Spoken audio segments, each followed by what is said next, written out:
ದಿನವಿಡೀ ದುಡಿದು ದಣಿದ ಮನುಷ್ಯನ ಆಯಾಸ ನಿವಾರಿಸುವುದೇ ನಿದ್ರೆ. ಕಣ್ತುಂಬ ನಿದ್ದೆ ಮಾಡುವುದರಿಂದ ಮರುದಿನ ಮತ್ತೆ ಉತ್ಸಾಹ ಚೈತನ್ಯದಿಂದ ಕೆಲಸ ಮಾಡಲು ಸಾಧ್ಯವಾಗುತ್ತೆ. ಆದರೆ ರಾತ್ರಿ ಎಷ್ಟೇ ಹೊರಳಾಡಿದ್ರೂ ನಿದ್ರೆ ಬಾರದೇ ಇದ್ರೆ ಗತಿ ಏನು? ಮರುದಿನ ಯಾವ ಕೆಲಸ ಮಾಡಲು ಕೂಡ ಆಸಕ್ತಿ ಶಕ್ತಿ ಇರೋದಿಲ್ಲ. ಆದರೆ ಈ ನಿದ್ರಾಹೀನತೆ ಹಲವು ಕಾರಣಗಳಿಂದ ಬರಬಹುದು. ಇನ್ನು ಹಲವು ದಿನಗಳವರೆಗೆ ಮುಂದುವರೆದು ಬಿಟ್ರಂತೂ ಕೂಡ ಅಂಥವರಿಗೆ ನಿಜಕ್ಕೂ ನರಕದಂತ ಅನುಭವವೇ ಆಗುತ್ತೆ. ಈ ನಿಟ್ಟಿನಲ್ಲಿ ನಿದ್ರಾಹೀನತೆಗೆ ಕಾರಣಗಳೇನು, ಈ ಸಮಸ್ಯೆಯನ್ನ ತಪ್ಪಿಸಿ ಕಣ್ತುಂಬಾ ನಿದ್ದೆ ಬರಲು ಏನ್ ಮಾಡಬೇಕು ಅಂತ ಹೇಳ್ತೀವಿ ಈ ಸ್ಟೋರಿ ನೋಡಿ. ದಣಿದ ದೇಹದ ವಿಶ್ರಾಂತಿಗೆ ಕಣ್ತುಂಬಾ ನಿದ್ರೆ ಅತ್ಯಗತ್ಯ. ನಿದ್ರಾಭಂಗ, ನಿದ್ದೆಯೇ ಬಾರದ ಸಮಸ್ಯೆಗೆ ಪರಿಹಾರವೇನು? ನಿದ್ದೆಯನ್ನು ಒಂದು ಭಾಗ್ಯ ಎಂದು ಪರಿಗಣಿಸಬಹುದು. ಮನಸ್ಸಿನ ನೆಮ್ಮದಿಗೂ ಸುಖಕರ ನಿದ್ದೆಗೂ ನಿಕಟ ಸಂಬಂಧವಿದೆ.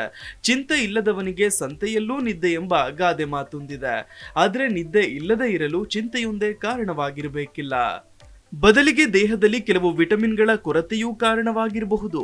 ಹಾಗಾಗಿ ನಿದ್ರಾಹೀನತೆ ಎದುರಾಗಿದ್ದರೆ ಮೊದಲು ನಿಮ್ಮ ಆರೋಗ್ಯದ ತಪಾಸಣೆ ಮಾಡಿಕೊಂಡು ಯಾವುದಾದ್ರೂ ಪೋಷಕಾಂಶದ ಕೊರತೆ ಇದೆಯೇ ಅಂತ ತಿಳಿದುಕೊಳ್ಳೋದು ಅಗತ್ಯ.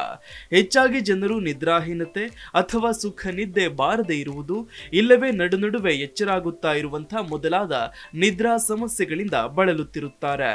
ಆದರೆ ನಿದ್ದೆ ಇಲ್ಲದಿರುವುದು ಅನಾರೋಗ್ಯದ ಲಕ್ಷಣವಾಗಿದ್ದು, ಇದರಿಂದ ಕೆಲವು ರೋಗಗಳು, ಸಮಸ್ಯೆ, ಹಾಗೆಯೇ ವಿಶೇಷವಾಗಿ ಮಾನಸಿಕ ಒತ್ತಡ ಎದುರಾಗುವ ಸಾಧ್ಯತೆ ಹೆಚ್ಚು.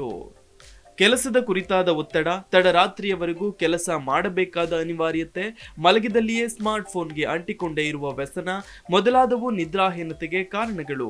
ಸಾಮಾನ್ಯವಾಗಿ ನಿದ್ರೆ ಇಲ್ಲದಕ್ಕೆ ವಿಟಮಿನ್ ಕೊರತೆಯೂ ಕಾರಣವಾಗಿರಬಹುದು ಅನ್ನೋದನ್ನ ಹೆಚ್ಚಿನವರು ನಿರ್ಲಕ್ಷಿಸಿ ಬಿಡ್ತಾರೆ. ನಮ್ಮ ಆರೋಗ್ಯಕ್ಕೆ ನಿತ್ಯವೂ ಹಲವಾರು ಬಗೆಯ ಪೋಷಕಾಂಶಗಳ ಅಗತ್ಯ ಇದೆ. ಹಾಗೂ ಇವೆಲ್ಲವೂ ಕೂಡ ಲಭ್ಯ ಇದ್ದಾಗಲೇ ಪರಿಪೂರ್ಣ ಮತ್ತು ಸುಖಕರ ನಿದ್ದೆ ಪಡೆಯಲು ಸಾಧ್ಯವಾಗುತ್ತೆ. ಇನ್ನು ರೋಗ ನಿರೋಧಕ ವ್ಯವಸ್ಥೆ ಅತ್ಯುತ್ತಮವಾಗಿರಲು ವಿಟಮಿನ್ ಸಿ ಪಾತ್ರ ಮಹತ್ತರದಾಗಿದೆ. ಆದರೆ ಇದು ನಿದ್ದೆಗೂ ಅವಶ್ಯಕ. ಅಧ್ಯಯನ ವರದಿಯ ಪ್ರಕಾರ ಯಾವ ವ್ಯಕ್ತಿಗಳ ರಕ್ತದಲ್ಲಿ ಅಗತ್ಯಕ್ಕೂ ಕಡಿಮೆ ಪ್ರಮಾಣದ ವಿಟಮಿನ್ ಸಿ ಇರುತ್ತದೆಯೋ ಅವರಲ್ಲಿ ಸುಖ ನಿದ್ದೆ ಇಲ್ಲದಿರುವ ತೊಂದರೆ ಇರುತ್ತೆ. ಹಾಗೆಯೇ ಅಂಥವರು ರಾತ್ರಿ ಇಡೀ ನಿದ್ದೆಯಿಂದ ಕೆಲವಾರು ಬಾರಿ ಎಚ್ಚರಗೊಳ್ತಾ ಇರ್ತಾರೆ. ಹಾಗಾಗಿ ನಿದ್ರೆ ಬಾರದ ತೊಂದರೆ ಇರೋರು ತಮ್ಮ ಆಹಾರದಲ್ಲಿ ಸಾಕಷ್ಟು ವಿಟಮಿನ್ ಸಿ ಇರುವಂತೆ ನೋಡಿಕೊಳ್ಬೇಕು. ಆಮ್ಲಜನಕವನ್ನ ಪ್ರತಿ ಜೀವಕೋಶಕ್ಕೂ ತಲುಪಿಸಬೇಕಾದ್ರೆ ರಕ್ತದಲ್ಲಿ ಸಾಕಷ್ಟು ಪ್ರಮಾಣದ ಕಬ್ಬಿಣ ಇರಬೇಕು. ಕಬ್ಬಿಣದ ಕೊರತೆಯಾದ್ರೆ ಕೆಂಪು ರಕ್ತ ಕಣಗಳು ಉತ್ಪತ್ತಿ ಕುಂಠಿತಗೊಂಡು ಇದರಿಂದ ನಿರ್ವಹಿಸಲ್ಪಡುವ ಕಾರ್ಯದ ಮೇಲೆ ಪ್ರಭಾವ ಬೀರುತ್ತೆ. ಇದನ್ನೇ ರಕ್ತಹೀನತೆ ಎಂದು ಕರೆಯುತ್ತಾರೆ. ರಕ್ತಹೀನತೆಯ ವ್ಯಕ್ತಿಗಳಿಗೆ ಬೇಗನೆ ಸುಸ್ತಾಗುತ್ತೆ, ತ್ರಾಣವೂ ಇರೋದಿಲ್ಲ. ಕೆಲವರಿಗೆ ರೆಸ್ಟ್ಲೆಸ್ ಲೆಗ್ ಸಿಂಡ್ರೋಮ್ ಅನ್ನುವ ತೊಂದರೆ ಎದುರಾಗಬಹುದು. ಈ ತೊಂದರೆಯಲ್ಲಿ ಕಾಲಿನಲ್ಲಿ ಚಿಕ್ಕದಾಗಿ ಸೂಜಿ ಚುಚ್ಚಿದಂತಹ ಅನುಭವ ಆಗುತ್ತೆ. ಹಾಗೂ ಈ ಅನುಭವ ಮಲಗಲು ಬಿಡುವುದಿಲ್ಲ. ಹಾಗಾಗಿ ಕಬ್ಬಿಣದ ಅಂಶವನ್ನು ಪೂರೈಸಲು ಕಬ್ಬಿಣಾಂಶ ಹೆಚ್ಚಿರುವ ಆಹಾರಗಳನ್ನು ಸೇವಿಸಬೇಕು. ಇನ್ನು ಪಾಲಕ್ ಸೊಪ್ಪಿನಲ್ಲಿರುವ ಕಬ್ಬಿಣದ ಅಂಶ ರಕ್ತವನ್ನ ಸಕ್ಷಮಗೊಳಿಸಲು ನೆರವಾಗುತ್ತೆ. ಕಬ್ಬಿಣದ ಅಂಶದ ಕೊರತೆ ವಿಶೇಷವಾಗಿ ಮಹಿಳೆಯರಲ್ಲಿ ಕಾಣಿಸಿಕೊಳ್ಳುತ್ತೆ. ಕಬ್ಬಿಣ ಅಂಶದ ತೊಂದರೆ ಇದ್ರೆ ಪಾಲಕ್, ಬಸಳೆ ಸೊಪ್ಪು, ದ್ವಿದಳ ಧಾನ್ಯಗಳು, ಕುಂಬಳ ಬೀಜ, ಕ್ವಿನೋವಾ, ಕೆಂಪು ಮಾಂಸ, ಯಕೃತ್, ಟರ್ಕಿ ಕೋಳಿ ಮೊದಲಾದವುಗಳನ್ನು ಸೇವಿಸಬಹುದು. ಇದರ ಹೊರತಾಗಿಯೂ ಕಬ್ಬಿಣದ ಕೊರತೆ ಇದ್ದರೆ ವೈದ್ಯರು ನಿಮಗೆ ಕಬ್ಬಿಣದ ಅಂಶವಿರುವ ಹೆಚ್ಚುವರಿ ಔಷಧಿಗಳನ್ನ ಸೇವಿಸಲು ಸಲಹೆ ನೀಡಬಹುದು. ಇನ್ನು ಮೆಗ್ನೀಷಿಯಂ ನಿದ್ದೆ ಆವರಿಸಲು ನೆರವಾಗುವ ರಸದೂತವಾದ ಮೆಲಟೋನಿನ್ ಅನ್ನು ಉತ್ಪಾದಿಸಲು ಅಗತ್ಯವಾಗಿದೆ. ಅಲ್ಲದೆ ಇದು ಸ್ನಾಯುಗಳ ಸೆಳೆತವನ್ನು ನಿವಾರಿಸಿ ಸುಖ ನಿದ್ದೆ ಆವರಿಸುವಂತೆ ಮಾಡುತ್ತೆ.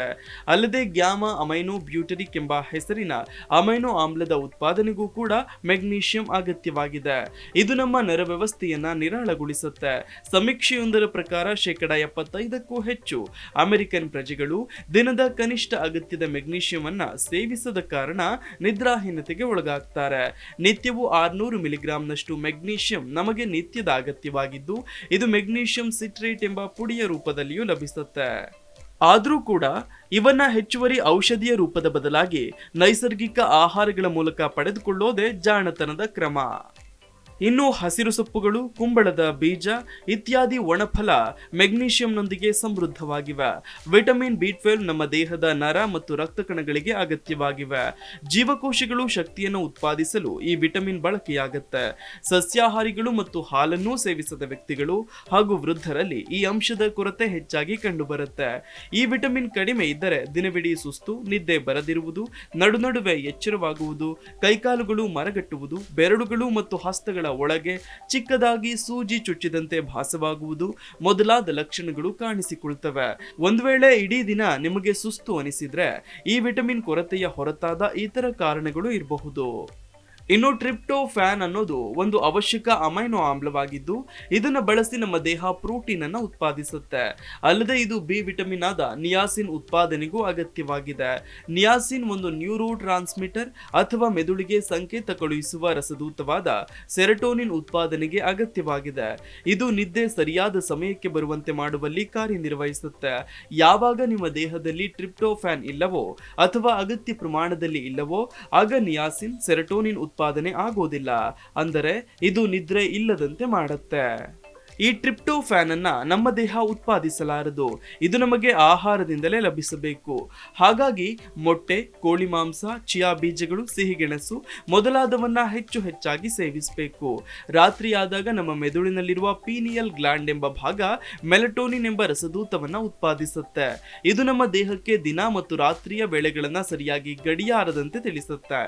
ನಮ್ಮ ದೇಹದಲ್ಲಿ ರಾತ್ರಿಯ ಹೊತ್ತು ಅನೈಚ್ಛಿಕವಾಗಿ ನಡೆಯಬೇಕಾಗಿರುವ ಕಾರ್ಯಗಳು ಆಯಾ ಹೊತ್ತಿಗೆ ಸರಿಯಾಗಿ ನೆರವೇರುವಂತೆ ಮಾಡೋದು ಕೂಡ ಈ ಮೆಲಟೋನಿನ್ ಕೆಲಸವಾಗಿದೆ. ಸೂರ್ಯನ ಬೆಳಕಿನ ಮೂಲಕ ದೇಹ ಉತ್ಪಾದಿಸುವ ವಿಟಮಿನ್ ಡಿ ಸುಖ ನಿದ್ದೆ ಬರುವಂತೆ ಮಾಡಲು ಅಗತ್ಯವಾಗಿದೆ. ಆಹಾರ ಮತ್ತು ಪೌಷ್ಟಿಕಾಂಶ ತಜ್ಞರ ಪ್ರಕಾರ ನಿತ್ಯವೂ ನಮಗೆ 600 ಯೂನಿಟ್ನಷ್ಟು ವಿಟಮಿನ್ ಡಿ ಬೇಕು. ಇದು ಕೊಬ್ಬಿನಲ್ಲಿ ಕರಗುವ ವಿಟಮಿನ್ ಆಗಿದ್ದು ಇದನ್ನು ಉತ್ಪಾದಿಸಲು ಸಾಕಷ್ಟು ಸೂರ್ಯನ ಬೆಳಕಿಗೆ ಒಡ್ಡಿಕೊಳ್ಳಬೇಕಾಗುತ್ತದೆ. ಕ್ಯಾಲ್ಸಿಯಂ ಕೊರತೆಯಿಂದಲೂ ಗಾಢ ನಿದ್ದೆ ಬಾರದಿರಬಹುದು. ಅಲ್ಲದೆ ನಿದ್ದೆಯ ಅವಧಿಯಲ್ಲಿ ಎದುರಾಗುವ ತೀವ್ರಗತಿಯ ಕಣ್ಣುಗುಡ್ಡೆಗಳ ಚಲನೆಯ ಹಂತವನ್ನ ಬಾಧಿಸಿ ನಿದ್ದೆಯನ್ನು ಭಂಗಗೊಳಿಸಬಹುದು. ಕ್ಯಾಲ್ಸಿಯಂ ಹಾಲಿನ ಮೂಲಕ ಸುಲಭವಾಗಿ ಲಭಿಸುವ ಖನಿಜವಾಗಿದೆ. ಆದರೆ ಇದನ್ನ ಹೀರಿಕೊಳ್ಳುವಂತೆ ಮಾಡಲು ಇತರ ಪೋಷಕಾಂಶಗಳು ನೆರವಾಗ್ತವೆ. ಹಾಗಾಗಿ ಹಾಲಿನೊಂದಿಗೆ ಕೊಂಚ ಜೇನು ಬೆರೆಸಿ ಸೇವಿಸುವ ಮೂಲಕ ಕ್ಯಾಲ್ಸಿಯಂ ಕೊರತೆ ನೀಗುತ್ತದೆ. ಉಳಿದಂತೆ ಕೇಲೆಲೆಗಳು, ಸಾಸಿವೆ, ದಪ್ಪ ಎಲೆಗಳ ಸೊಪ್ಪುಗಳು, ಬೂತಾಯಿ ಮೀನು, ಎಳ್ಳು ಇವುಗಳ ಸೇವನೆಯಿಂದಲೂ ಕ್ಯಾಲ್ಸಿಯಂ ಕೊರತೆ ಪೂರ್ಣಗೊಳ್ಳುತ್ತೆ. ಅಧ್ಯಯನದ ಪ್ರಕಾರ 19 ರಿಂದ 50 ವರ್ಷ ವಯಸ್ಕರಿಗೆ 1000 ಮಿಲಿಗ್ರಾಂ ಮತ್ತು 50 ದಾಟಿದ ವ್ಯಕ್ತಿಗಳಿಗೆ 1200 ಮಿಲಿಗ್ರಾಂ ಕ್ಯಾಲ್ಸಿಯಂ ಅವಶ್ಯಕವಾಗಿದೆ. ಒಂದು ವೇಳೆ ನಿಮ್ಮ ದೇಹದಲ್ಲಿ ಕ್ಯಾಲ್ಸಿಯಂ ಕೊರತೆ ತೀವ್ರವಾಗಿದ್ದರೆ ಇದನ್ನ ಸರಿಪಡಿಸಲು ಕ್ಯಾಲ್ಸಿಯಂ ಅಂಶ ಹೆಚ್ಚಾಗಿರುವ ಆಹಾರಗಳನ್ನು ಸೇವಿಸಬೇಕು. ಸಾಮಾನ್ಯವಾಗಿ ಮೀನೆಣ್ಣೆ ಹೃದಯ ಮತ್ತು ಮೆದುಳಿನ ಕಾರ್ಯನಿರ್ವಹಣೆಗೆ ಅಗತ್ಯವಾಗಿದೆ. ಇನ್ನು ಕೆಲವು ಸಂಶೋಧಕರ ಪ್ರಕಾರ ಸುಖ ನಿದ್ದೆ ಬಾರದೇ ಇದ್ದರೆ ಕೊಬ್ಬಿನಾಮ್ಲವಾದ ಒಮೆಗಾ 3 ಅಂಶವಿರುವ ಹೆಚ್ಚುವರಿ ಔಷಧಿಯನ್ನು ಸೇವಿಸಬಹುದು. ಇನ್ನು ಸಾಲ್ಮನ್, ಬಾಂಗಡೆ, ಅಗಸೆ ಬೀಜಗಳು, ಚಿಯಾ ಬೀಜಗಳು ಮೊದಲಾದವುಗಳಲ್ಲಿ ಒಮೆಗಾ 3 ಕೊಬ್ಬಿನಾಮ್ಲಗಳು ಉತ್ತಮ ಪ್ರಮಾಣದಲ್ಲಿರ್ತವೆ. ಈ ಆಹಾರಗಳ ನಿಗದಿತ ಸೇವನೆ ನಿದ್ರಾಹೀನತೆಯಿಂದ ತಪ್ಪಿಸಿ ಉತ್ತಮ ನಿದ್ರೆಗೆ ಸಹಕರಿಸುತ್ತೆ. Desk bureau, Zee Kannada news. Zee Kannada news ಈಗ ನಿಮ್ಮ ಮನೆಯಲ್ಲೇ ನೋಡಿ. ಎಲ್ಲ ಕೇಬಲ್ಗಳಲ್ಲಿ ಈಗ ಲಭ್ಯ. ನಿಮ್ಮ ನೆಚ್ಚಿನ ಜಿ ಕನ್ನಡ ನ್ಯೂಸ್ ಈಗ ಸನ್ ಡೈರೆಕ್ಟ್ ನಲ್ಲಿ number 292, Tata play number 1664, Jio TV number 1334, NXT digital number 30, in cable number 30, city networks 51, U digital number 162, GTPL number 17, Rockline telecommunications number 42, Shri Basaveshwara cable number 168, rural cable network 60, Vinayaka digital 57, Abhishek cable 821, city channel 53, Siddeshwara cable network 57, V4 digital Infotech 628, Surya digital networks 53, Gajanan digital number 836, Malnad infotech private limited number 56, Metrocast number 830, victory digital number 167ರಲ್ಲಿ ನೋಡಿ ಆನಂದಿಸಿ.